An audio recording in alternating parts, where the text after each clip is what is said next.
बनवत आहे बेसनचं पिठलं।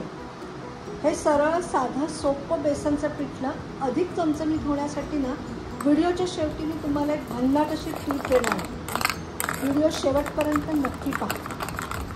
चला तर सुरुवात करूया। सगळ्यात आधी बेसन मी तव्यावर भाजून घेतलंय। त्यामध्ये थोडं पाणी, हळद, लाल तिखट, जिरेपूड आणि मीठ असं घालून त्याचा घोळ बनवून घेतला। त्यामध्ये बेसनाच्या गुठळ्या अजिबात राहू दिलेल्या नाही।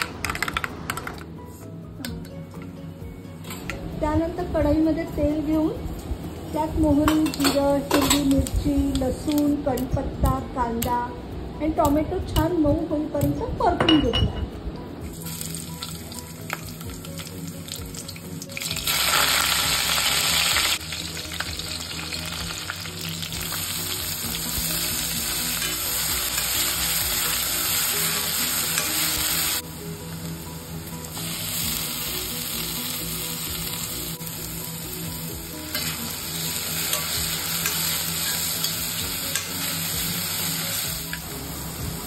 त्यामध्ये बेसनाचा घोळ घातला आहे आणि त्यालाही पुन्हा एकदा परतून घेतला। मग त्यामध्ये थोडंसं पाणी घातलं आहे आणि झाकण ठेवून 1 ते 2 मिनिटं बेसनाला वाफ आणली आहे।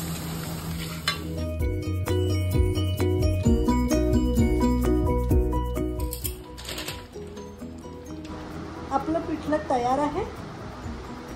आता बघा ही भन्नाट टीप। कडकडीत तापलेल्या तेलामध्ये मोहरी आणि बारीक कापलेला लसूण खरपूस होईपर्यंत तळून घ्या।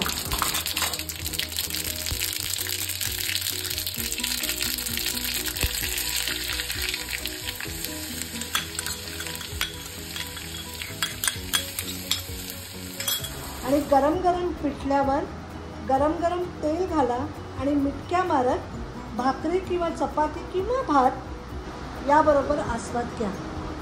आणि व्हिडिओ आवडला तर माझी चूलला सबस्क्राईब करायला तुम्ही विसरू नका।